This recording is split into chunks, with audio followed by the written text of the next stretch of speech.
Hi guys, eu sou a Vivi, a sua teacher de inglês e hoje nós vamos falar sobre o Simple Present. O Simple Present é um tempo verbal que a gente aprende logo nas primeiras aulas de inglês. Então, se você é um aluno de nível avançado ou intermediário, você provavelmente já conhece esse assunto, mas espera aí, não vai embora. Vamos relembrar ou quem sabe até aprender algo novo.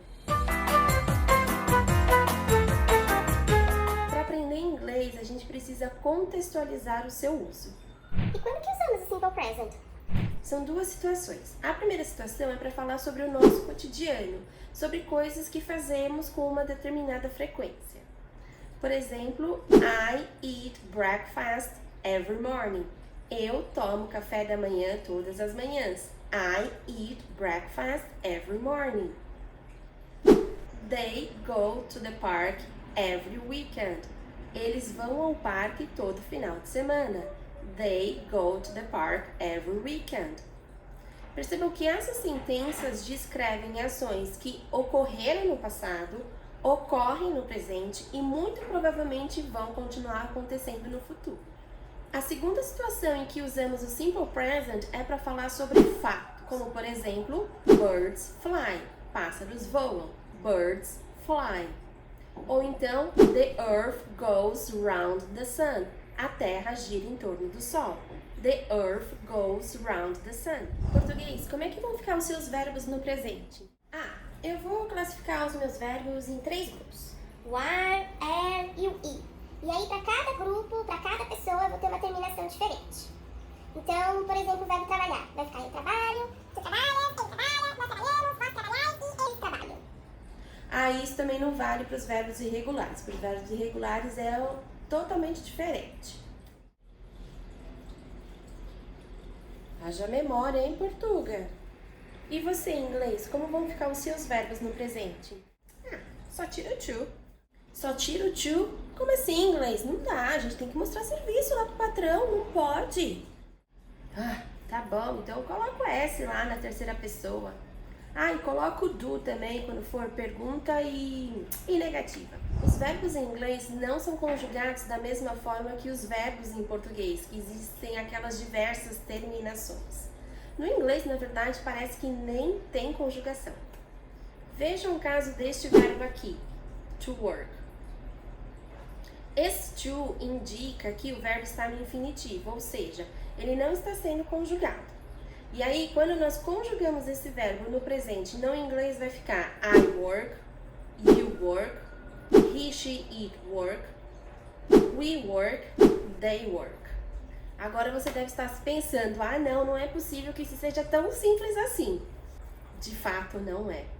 Os verbos na terceira pessoa do singular, he, she e it, eles são especiais.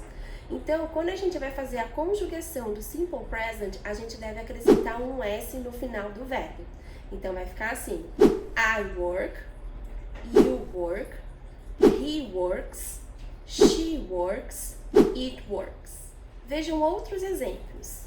I wear, he wears, I love, he loves. Em alguns verbos, a gente deve acrescentar a terminação ES.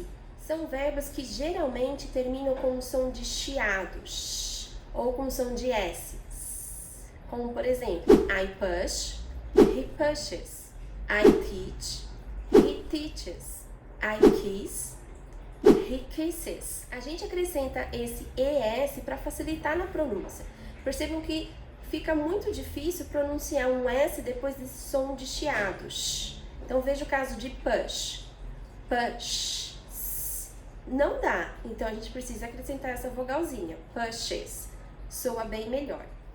Quando os verbos terminam com um Y, a gente também deve dar uma atenção especial para eles. Os verbos buy e pay vão seguir a mesma regrinha, então a gente só vai acrescentar o S.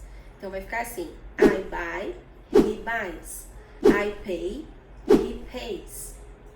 Observem que antes do Y a gente tem uma vogal, buy, pay.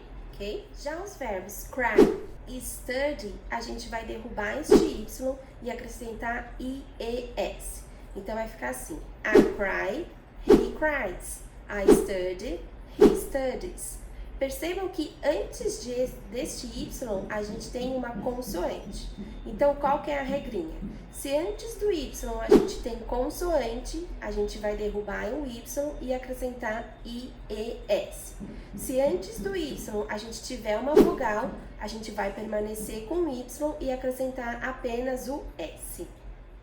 E por fim, os verbos irregulares. Mas não se preocupe que não é aqueles verbos irregulares igual do passado. Tá? São apenas 3 e a gente usa bastante eles, então fica bem fácil de memorizar. O primeiro verbo é o have. I have, he has. O segundo verbo é o go. I go, he goes. E o terceiro verbo é o verbo do. I do, he does. E quando eu quero falar que eu não faço alguma coisa, como é que fica, Vivi? Como eu expliquei, os verbos não em inglês, eles não se conjugam da mesma forma que os verbos no português. Então, nos casos de sentenças negativas, a gente vai precisar de um auxílio. E esse auxílio ele vai vir no verbo auxiliar. Isso mesmo, a gente vai ter 2 verbos na forma negativa, o verbo auxiliar e o verbo principal. Então, eu vou retomar o exemplo que dei lá no começo. I eat breakfast every day. Para negar isso, eu vou usar I do not eat breakfast every day. Então, percebam que aqui, nessa sentença negativa, o verbo eat, ele vai permanecer com um sentido de comer. Já o verbo do, ele é o verbo auxiliar. E ele vai auxiliar no quê? Ele vai dizer pra gente em qual tempo verbal tá o eat. Então, vai ficar I don't eat breakfast. He doesn't eat breakfast. O verbo auxiliar ele vai aparecer também nas perguntas. Lembrando que os verbos auxiliares nas perguntas elas vão vir antes do sujeito. Então vai ficar Do you eat breakfast? Does he eat breakfast? Gente, é muito comum quem está estudando inglês se confundir o verbo auxiliar do com o verbo principal do. Vejam que eles aparecem na mesma frase. I do my homework. Eu faço a minha lição de casa. I do my homework. Esse do é o do verbo fazer. Observem como isso fica na negativa. I don't do my homework. Eu não faço a minha lição de casa. I don't do my homework. Esse do que está contraído com not, ele é o verbo auxiliar. Então, ele não tem o sentido de fazer, ele está ali simplesmente indicando que a ação está no tempo do simple present. Já o do que vem depois, esse sim é o verbo fazer, ele é o verbo principal da oração. A mesma coisa são para as perguntas.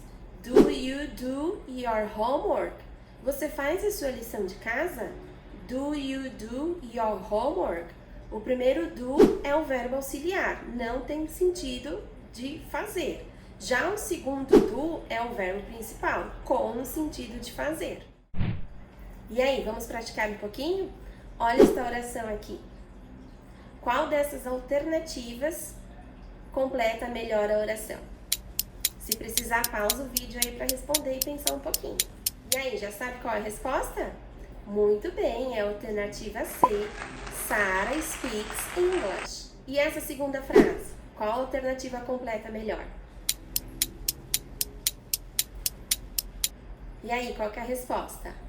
Muito bem, a alternativa A. My father and mother drink tea every afternoon.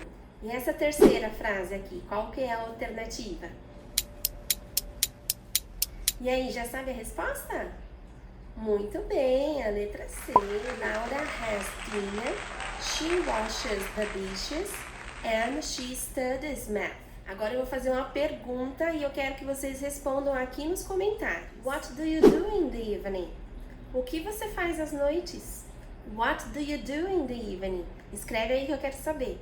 So, that's it, guys. Se você gostou desse vídeo, clica no joinha, se inscreve no meu canal para não perder mais nenhum vídeo e nenhuma dica de inglês.